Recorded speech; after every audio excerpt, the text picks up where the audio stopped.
I'll be reading from Hebrews chapter 11, verses 1 through 3. Now, faith is a confidence in what we hope for and an assurance about what we do not see. This is what the ancients were commended for.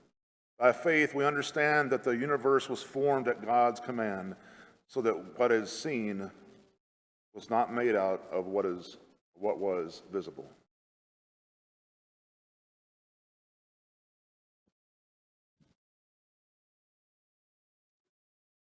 Good morning, folks. This is the time when I was supposed to step up here, right? I'm still trying to learn the system. If not, we're skipping some stuff. So you may have noticed we're light this morning. We've got a lot of people out because it's Memorial Day weekend. It's summer. People are taking vacation. But it being Memorial Day weekend and tomorrow being Memorial Day, it's the day when we as a nation step back and remember the men, the women who died while serving in the armed forces. We remember them and honor them, and it keeps in our heads that we are free because of sacrifice. You'll see a lot of these around, these red poppies. These are used to acknowledge not only Memorial Day, but those people who served. And that's not by accident. This actually comes from a poem called Flanders Fields. Flanders is a little area, well, not a little area, it's in northern France and Belgium. And during World War I, it was the site of 5 separate battles. It was the first place where chlorine gas was used on a battlefield. Horrific. A man named John McCrae was there. He was a Canadian physician and soldier. I want to read you what he wrote his mom. For 17 days and 17 nights, none of us have had our clothes off, nor our boots even, except occasionally. In all that time while I was awake, gunfire and rifle fire never ceased for 60 seconds. And behind it all was the constant background of the sights of the dead, the wounded, the maimed, and a terrible anxiety lest the line should give way. John McCrae was on the battlefield, and it was horrific. After he wrote that letter to his mother, his friend, a man named Alex Helmer, was killed in battle. And John McCrae performed his funeral. And the next day, after having absorbed all of that horror and his good friend dying and doing his friend's funeral, he found himself in the back of an ambulance. And apparently he had 5 minutes to himself.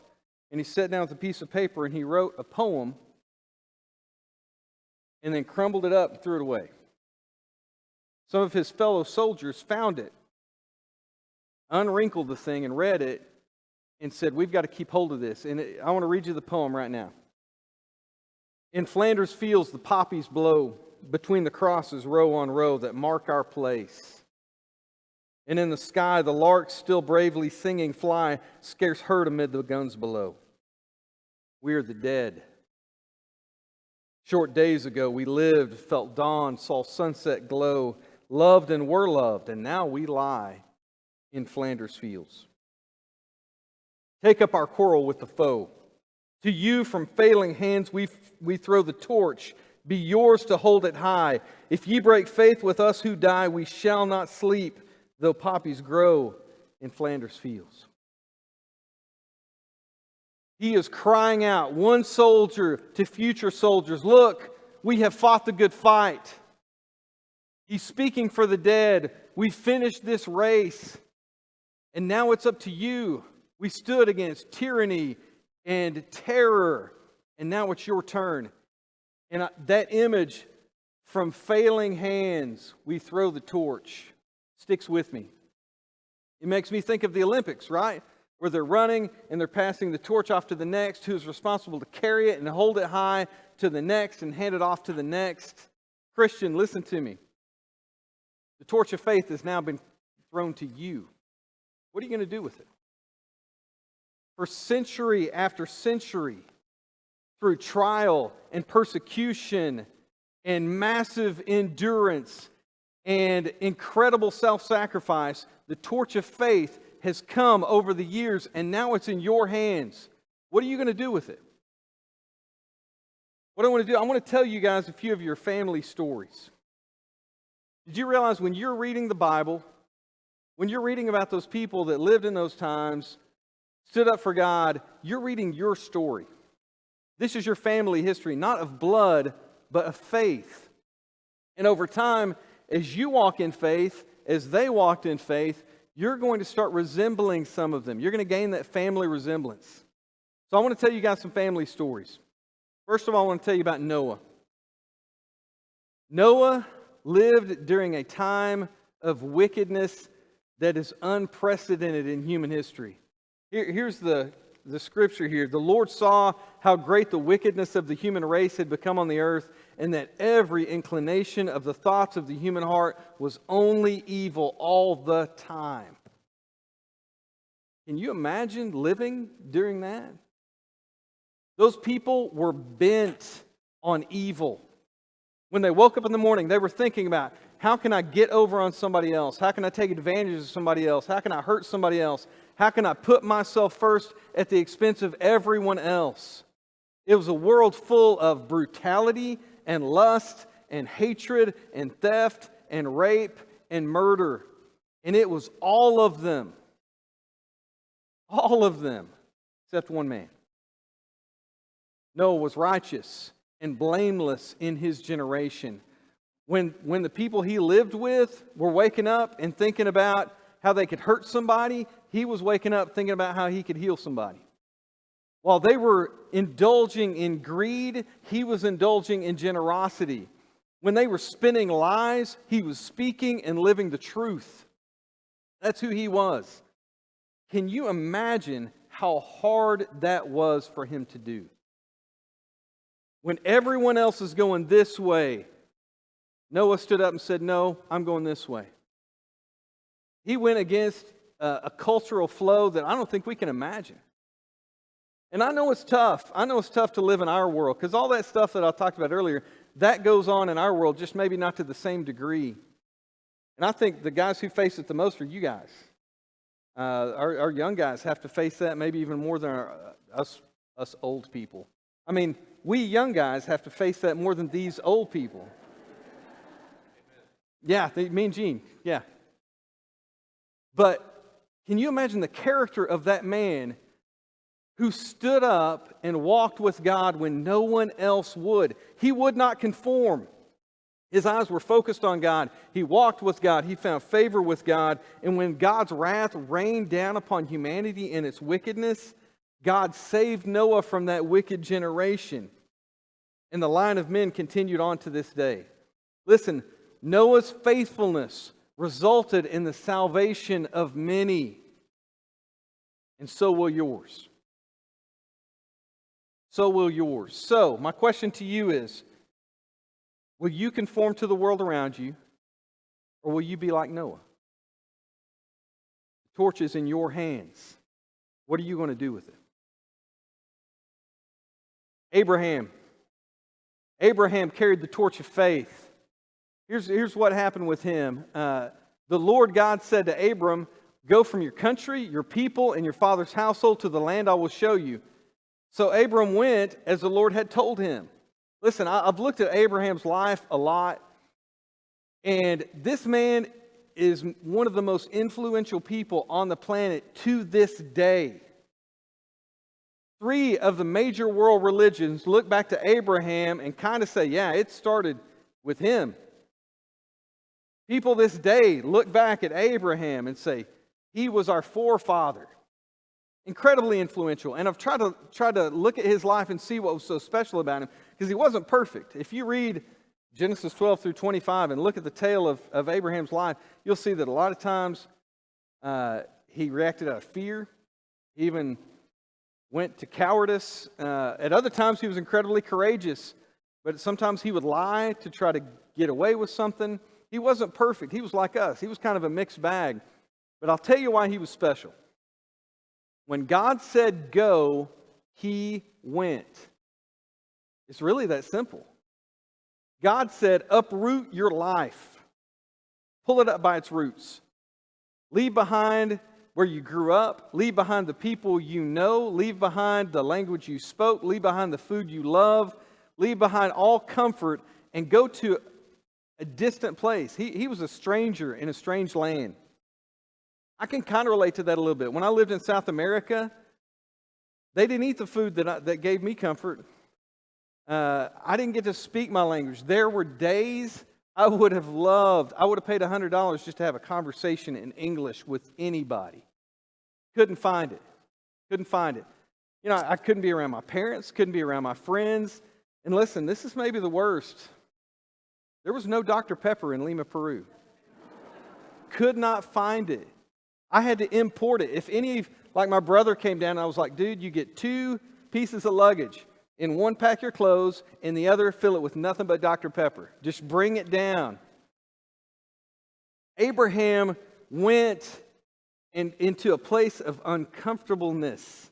He went into a place of fear. And what's crazy to me about it is that God didn't give him an itinerary. God didn't say, okay, Abraham, here's what we're going to do.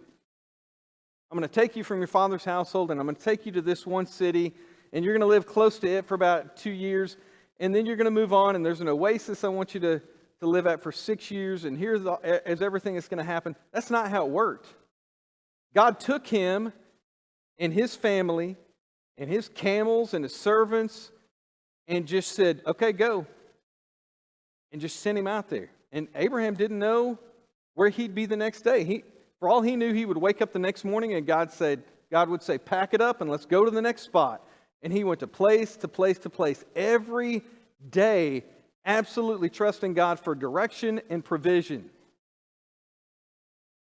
And what's even crazier about it is God is taking him through Canaan from place to place to place. The message there was, look, Abraham, one day, all of your descendants are going to live here. Look how beautiful it is. Your children's children, way down the line, they're going to dwell in this land. You're going to become a nation of people. And this is going to be their spot. But what's crazy about that is that Abraham, he didn't have any kids. And he was too old to have kids. And his wife had never been able to have kids. And she was too old to have kids anyway. And yet God said, you're going to have kids. And those kids are going to have kids. And kids. And they're going to fill up an entire land. And that made no sense. It made no earthly sense. And yet God said, go. And Abraham went. Are you going to be like Abraham? Listen, when he and his wife went on that travel, they saw the facts in front of them, but trusted God's truth more. That's what faith is. Listen, guys, the world is going to throw a lot of stuff at you that are called facts, but God's truth is more powerful and more potent and more true. Trust in Him. Are you going to be like Abraham? And when God says go, you uproot your life and you go. Or are you going to let fear call the shots? The torch is in your hands. What are you going to do with it? Ruth. Ruth is one of my favorite books in the Bible.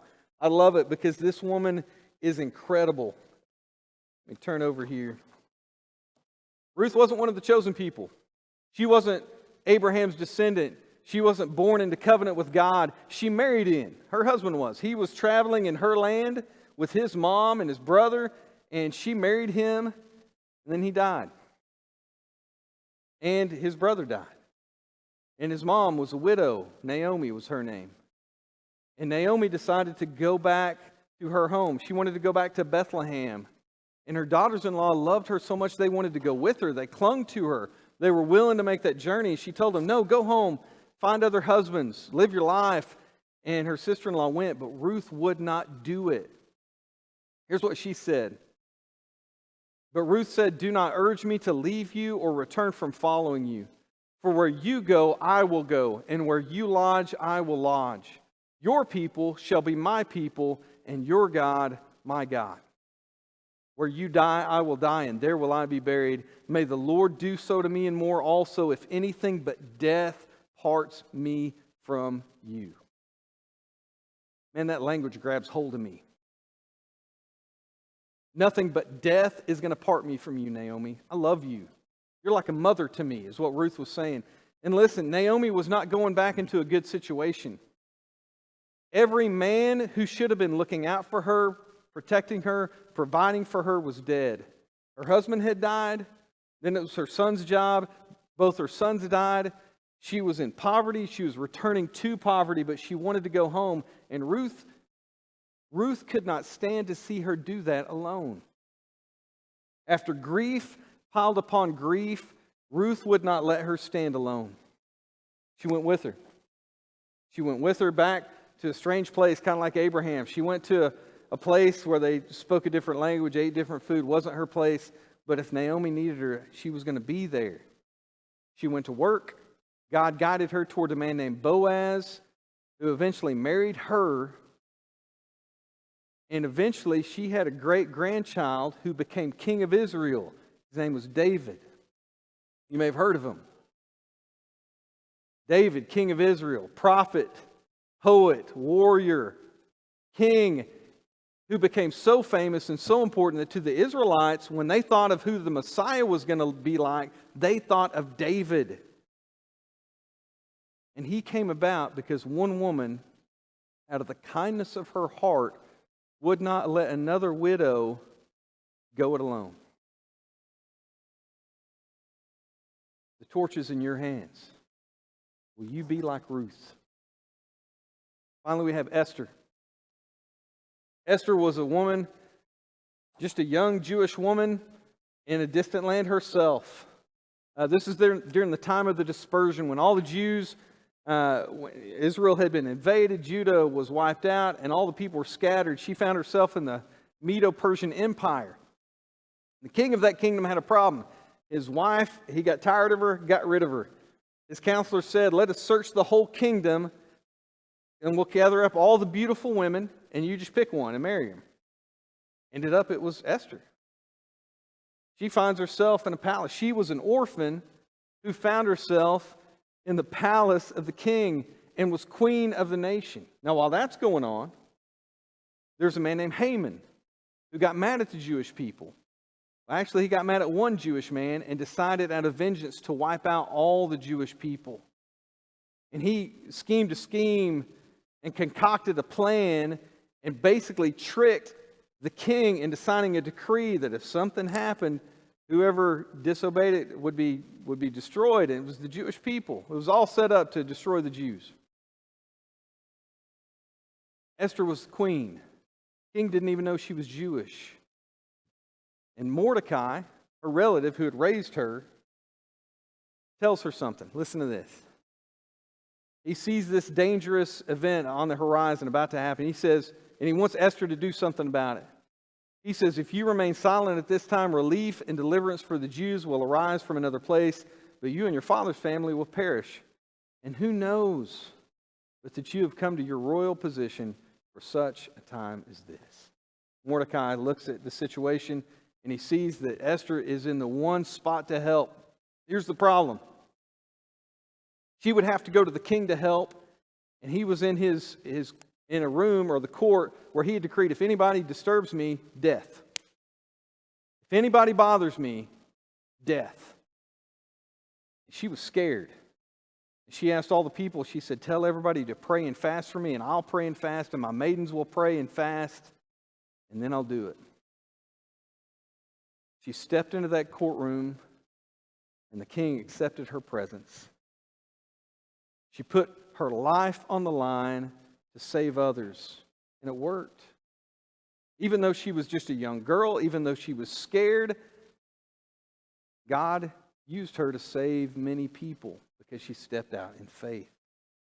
I like that last line there. Who knows but that you've come to your royal position for just such a time as this? He made her a girl. He put her in the place she lived. At the time she lived, he made her beautiful enough to attract the attention of the king. All of these things, did they just coincidentally fall into place? Or did God arrange that? Listen, at your workplace, maybe God has put you there for a reason. Listen, in your home, God definitely put you there for a reason. And He gave you the abilities that you have and the time, the place that you lived and exist to step out in faith to save some folks? Are you going to be like Esther? Or are you going to let fear call the shots? Here's a few more. Moses held the torch of faith high when he stood before Pharaoh and told him, Jehovah God says, let my people go. Shadrach, Meshach, and Abednego faced down King Nebuchadnezzar, faced a fiery, horrific death, and said, we will not bow before your statue, no matter what it costs, even if God doesn't save us. Daniel held the torch of faith high when he faced death at the fangs of lions. Nehemiah held the torch of faith high when he faced pressure within and without to rebuild the walls of Jerusalem. Stephen held it high before the Sanhedrin when they, in rage and hatred, dragged him out of the city and stoned him to death until he died. Philip held it high when he carried the good news of Jesus Christ to people whom his people traditionally despised. Paul, Barnabas, Silas, Priscilla, Aquila, they held the torch high when they went to city after city, facing oppression, persecution, and hatred to let the good news of Jesus Christ be known in the world, to shine that light, to save the lost. Listen, folks, I don't even have time to tell you about Gideon, Barak, Jephthah, about David and Samuel and the prophets who through faith conquered kingdoms, administered justice, and gained what was promised, who shut the mouths of lions, quenched the fury of the flames, and escaped the edge of the sword, whose weakness was turned to strength, who became powerful in battle and routed foreign armies. Women received back their dead, raised to life again. There were others who were tortured, refusing to be released so that they might gain an even better resurrection. Some faced jeers and flogging and even chains and imprisonment. They were put to death by stoning. They were sawed in two. They were killed by the sword. They went about in sheepskins and goatskins, destitute, persecuted, and mistreated. The world was not worthy of them. Are you living your life right now as a worthy successor to that kind of faith? You got to think about this and think about this now. Number your days, because you don't know how much time and how many opportunities you're going to have, and you've got to make those count. A few years ago, I had a guy come into my office. I didn't know him. He just showed up at the church building, and he was worried and scared because he'd been to the doctor's office, and the doctor told him he had cancer and that his life would be measured not in years or even months, but in weeks. And there was nothing they could do about it. Well, he starts telling me that story, and man, I just start preaching him that gospel. I mean, I just went for it. Man, let me tell you about Jesus. Let me tell you about salvation. Let me tell you about eternal life. And I was like all in, and he cut me off because he didn't care about any of that. He said, look, that's great and all, but what I want you to do is lay your hands on me and heal me. What he said. And I said, man, I don't have that power. But even if I did, I said, even if I could lay hands on you and give you another 5 years of life. And he goes, yeah, do that. That's what I want. And I said, no, listen, I can't do that. But I said, even if I could give you 5 more years, at the end of those 5 years, you got the same problem you got right now. Life is coming to an end. Whether short or long, this life is not eternal. It's not meant to be. Never was meant to be here on earth in these physical bodies that keep breaking down on us. You may have, I don't know how many years you're going to have. Maybe you'll have as long as 80 years or 90 or 100. But think about how many of those years are just spent trying to figure things out in the first place. And then later in life, you physically can't do the stuff you could do early in your life. You have a limited window. Make it count. And make it count for eternity. Christians, the torch of faith has come to you. It's been placed in your hands. What are you going to do with it? That's a question I want you to be thinking about this week. If anybody has any need, please come forward while we stand and sing.